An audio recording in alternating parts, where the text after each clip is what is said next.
ليس هناك مخطوط بيد البخاري ولا مخطوط بيد مسلم ولا مخطوط بيد أي أحد. يعني الأمور ليس لأن هؤلاء الغوغائيون يعني يتكلمون، نحن كلامنا ثابت ونحن ثابتون، ولا يزايد علينا أحد بالإسلام، وليس هناك شخص أسلم منا، مسلم أكثر منا، أو يتقي الله أكثر منا، أو يعبد الله أكثر منا. لا، ليس هناك مزايدات، بدون مزايدات. نحن نعبد الله ونصوم ونصلي ونوحد الله ونصلي ونسلم على رسول الله صلى الله عليه وسلم، ونؤمن بالله وبرسوله وبالكتب وبالرسل وبالملائكة وبالجنة وبالنار. لا يزايد علينا أحد. لأن هؤلاء الذين يكفرون كيف يشاءون ويدخلون النار من يشاءون، أقول كفى، يعني كفى والله. هذه الحملة لن تنتهي ولن تمر هكذا. يجب أن تنتهي هذه الأوساخ العفونات التي لوثوا بها الدين، كي لا يظن هؤلاء أننا بهذا الضعف وأننا لا شيء، أو عندنا ما يتقال. فقد يعني أشياء يعني أكثروا على الصحابة رضي الله عنهم، أكثروا عليهم ليشوهوهم، أكثروا عليهم، حكوا عليهم أشياء الصحابة رضي الله بريئون منها. ما يحكون عن الصحابة بريئون من ما يحكى عليهم. الأئمة الأربعة بريئون مما يحكى عليهم. أمور اللي هنا باش الشباب يستيقظ ويكون على الطريق الصحيح، ولا يبقى مذبذب يميل يمين وشمال، ولا يعرف ماذا من يصدق ولا يعرف من يصدق وكيف. الناس لما يقرأوا البخاري هناك أحاديث يندى لها الجبين، لا يمكن أن تقرأها لابنك أو لبنتك أو لأهلك، لا يمكن. وأنتم تعلمون بأن هناك أشياء مكذوبة على الرسول صلى الله عليه وسلم. لماذا لا يريد هؤلاء أن يصدقوا؟ لماذا لا يريدون أن يحرقوا الأشياء التي كذبوا فيها على رسول الله فقط؟ يتركوا الأحاديث المتواترة والأشياء الصحيحة اللي متفقين عليها، والأشياء الأخرى يحرقونها، لأن هذه الأشياء هذه تشوه الدين، تشوه الدين. فيعني إن شاء الله خير. وأكثروا على الصحابة، أكثروا على عثمان بن عفان، وأكثروا على عبد الله بن عباس، أكثروا على معاذ بن جبل، أكثروا على عبد الله بن عمر، أكثروا عليهم، حكوا عليهم أشياء كثيرة ليشوهوهم، وبالعكس هم شوهوهم. سيدنا عثمان كان يصلي بالقرآن في ركعة واحدة،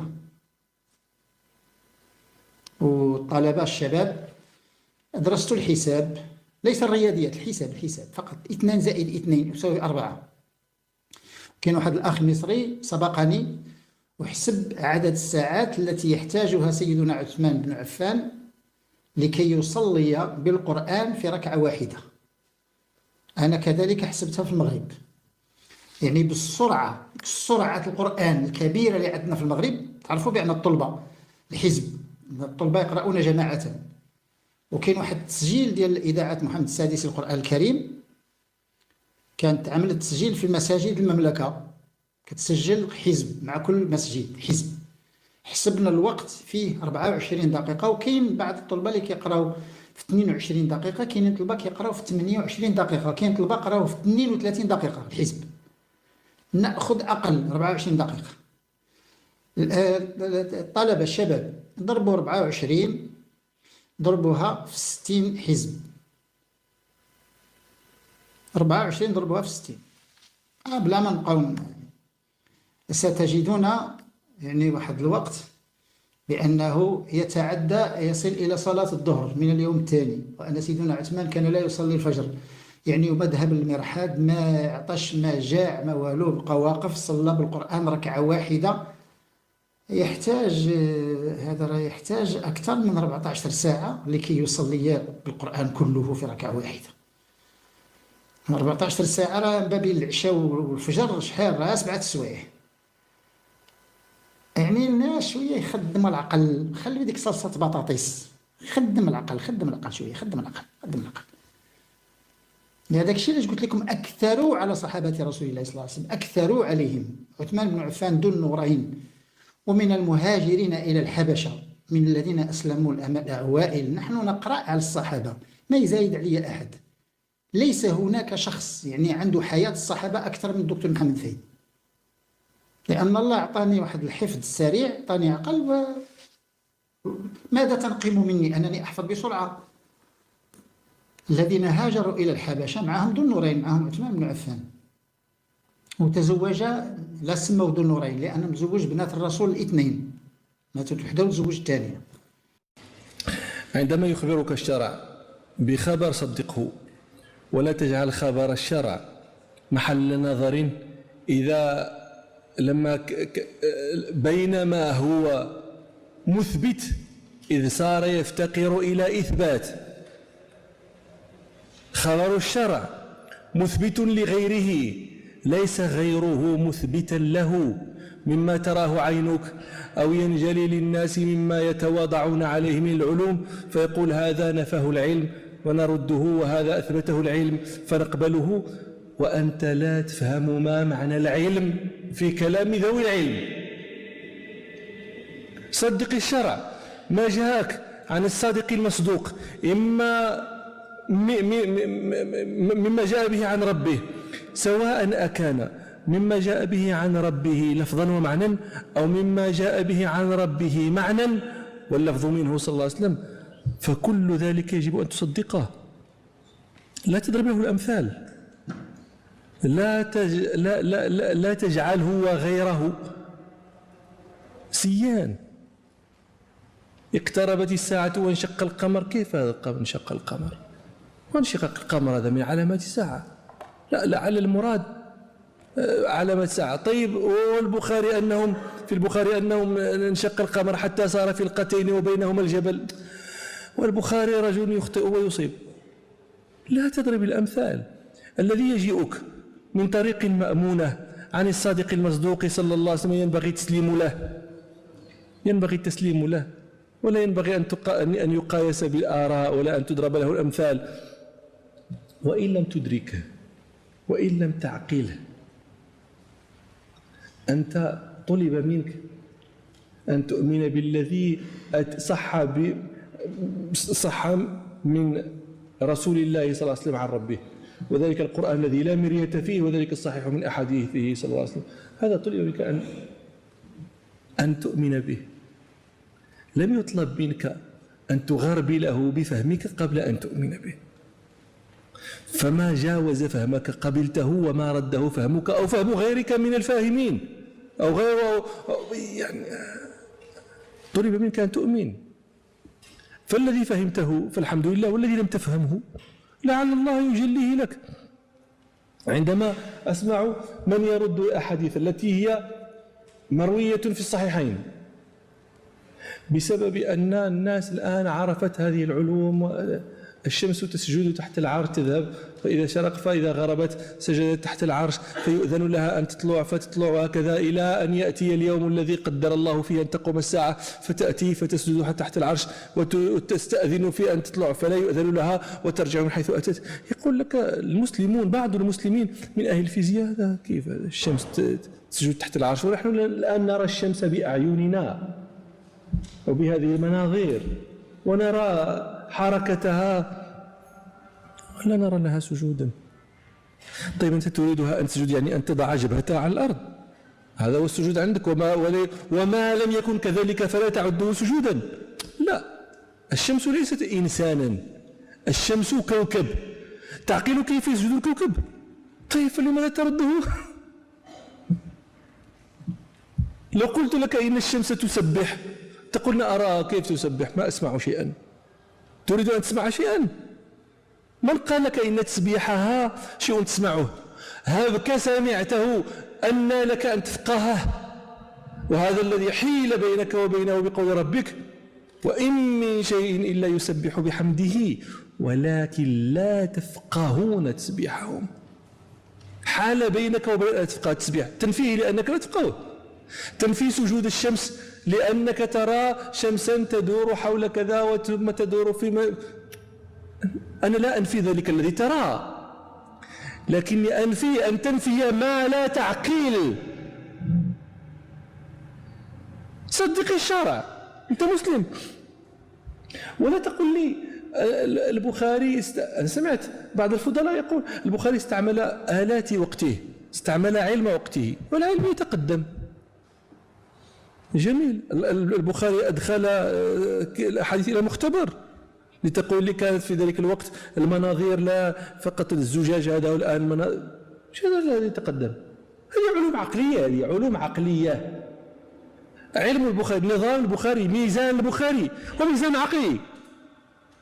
كيف الآن أنا أقول لك أنت إما حي وإما ميت، فبعد 1000 سنة إذا قدر الله أن تكون الدنيا ما لا يزال في عمرها 1000 سنة، يأتيك إنسان يقول لك فلان في ذلك الزمن كان يتكلم بعلم وقته، الآن ممكن شيء آخر، إما حي إما ميت، إما ماذا؟ هذه علوم عقلية، هذا استقراء عقلي. اش تزيد على البخاري لا بعلم وقته ولا بعلم وقتك، إلا أن تزيد صنفا ثالثا. عندنا نحن في المغرب نقول حي ميت، هذا حي ميت، هذا صدق الشرع يا إخواني، صدقوا الشرع الذي يأتيك به الشرع ينبغي تصديقه. إذا جاءك من هذا الشرع ما لم تدركه فاعلم أن الأفكار قد حارت في قدرة ربنا سبحانه. كيف تريد أن تحيط علما بحكم المودعة في تشريعاته، بالأسرار المودعة في أوامره ونواهيه؟ هذا مما لا طاقة لإنسان به. لا بد أن تبقى جهة مغباه عن تعقل الناس، لا بد، ليبقى التكليف، ليبقى التسليم، لئلا يصير الإيمان إيمانا بشيء تدرك حسنه على وجه التفصيل، ليبقى الشيء الذي لا تدركه لا تتعقله. عقلك لا ينبئك عن وجه الحسن فيه، عن وجه الحكمة فيه، ولكنك تمتثل. عندما تنظر مثلا مسائل غريبة، تقول إنسان بقي هو وعمته فقط، إذا مات هو، إذا ماتت عمته ورثها هو، ورث كل شيء منها، وإذا مات هو لم ترث عمته درهما واحدا. ايش هذا؟ ما الحكمة في هذا؟ كيف يأذن الشرع بأن يرثها ولا يأذن بأن ترثه؟ كيف هذا موجود؟ كيف تفسر لهذا تفسيرا منطقيا يقبله تعقلي؟ أنا لا أجد. لكنك لا تمتثل إذا لم تدرك، لم تتعقل. لا بد أن يبقى هذا الجانب في الشريعة. إذا أدركت كل شيء وعقلت كل شيء وأنت صرت إذن لم يظهر لنا هذا جانب الامتثال فيك، صار مشوبا. أهو امتثال بالشارع أم امتثال بما أدركت أنت من حكمته؟ فما لم تدرك من الحكمة بما أنك أدركت كل شيء لا يظهر لنا هل أنت ممتثل أم لست ممتثلا. قال ربنا: ذلك الكتاب الذي لا ريب فيه هدى للمتقين الذين يؤمنون بالغيب. لم يبقى عندك شيء في هذه الأوامر، في هذه الشرائع، لم يبقى عندك شيء فيه غيب، لأنه صار كل شيء عندك متعقلا. هذا لا يمكن أن يكون. لا بد من بقاء هذه المغيبات التي لا يستطيع العقل تفسيرها، والعاقل يرى في الشاهد أمثالها. سألت مرة صاحبا لي طبيب قلب، تخصص في عروق القلب، قلت له: هل ترى شيئا فيما تراه في صناعتك لكنك لا تفهم كيف يكون؟ وانت الآن طبيب وهذا تخصصك وانت ماهر خريج، لكن ترى شيئا تقول هذا كيف لا ينبغي. قال: نعم. قلت: اذكر لي. قال: مثلا أحيانا نرى جاء إنسان فشخصنا الذي له، رأينا بحثنا في قلبه فوجدنا عنده آثار سكتة قلبية، تعرض لسكتة قلبية، لأننا نرى كل شيء فيها، عنده كريات في العروق وعنده كذا وعنده كذا، كل شيء. فإذا سألنا يقول: لم أتعرض لشيء، لم يكن شيء. نقول: مستحيل، هذه آثار السكتة القلبية، ما يمكن تكون هذه الآثار إذا لم يوجد هذه السكتة القلبية. يقول: أنا ما تعرضت لها. يقول: لا نستطيع تفسيره، ما ندري. يقول: كيجيك إنسان عنده حالة مرضية ما في القلب، فإذا جاء يعني أخضعناه للراديو الفلاني التخطيط الفلاني، نقول هذه الحالة عندما ندرس وندرس نقول صاحب هذه الحالة يجب أن يكون تخطيطه هكذا. هذا شيء كما أنك تقول 1 زائد 1 يساوي 2، هذا شيء تدرسه في معاهد الطب في الدنيا كلها. من عنده هذا المرض إذا أخضعته لتخطيط في قلبه، تخطيط يكون على هذا الشكل، قال يأتينا التخطيط على شكل آخر. قل مستحيل يكون، ونحن نراه بأعيننا. يعني كأنه يقول هذا الذي أراه بعيني مستحيل، لأن هذا عنده الشيء الفلاني، والشيء الفلاني ينبغي أن ينتج التخطيط الفلاني لا ينتج. كيف هذا؟ ولا نستطيع تفسيره. وهم عاقلون لا يردون الطب جملة، لأنك تجد فيه شيئا لا تفسره، لكن تقول إن علمي محدود في هذا الباب. وكذلك قل ها هنا، وأنا هذا الذي قلته لكم سألت عنه كثيرا من الناس، أنا فقط الآن أذكر لكم ما ذكر لي هذا، وأنا فقط سألت عنه هذا النوع من الطب وطب آخر وكذا، لأني أعلم أن كثيرا من الناس يردون كثيرا مما أخبر به الشرع، لأنه يراه بسبب ما حباه الله به من سعة العلم وبسطة المعرفة، يراه غير قابل لأن يطابق، غير مقبول بسبب هذه الوسائل. كما قلت لكم في قضية سجود الشمس، أنت ترى الآن الشمس تريد أن تراها 24 ساعة تراها، عارف كيف فين هي وكيف ذهبت ومتى جاءت ومدارها ووقت الذي تدور، وتقول لي سجود، وتقول تحت العرش. كيف تحت العرش؟ كيف تحت العرش؟ ولا العرش مخلوق، هذا العرش مخلوق، هذا الشمس تدور في فضاء، في فراغ الهواء، والهواء أعطيك تقسيمه وهذه طبقاته كذا.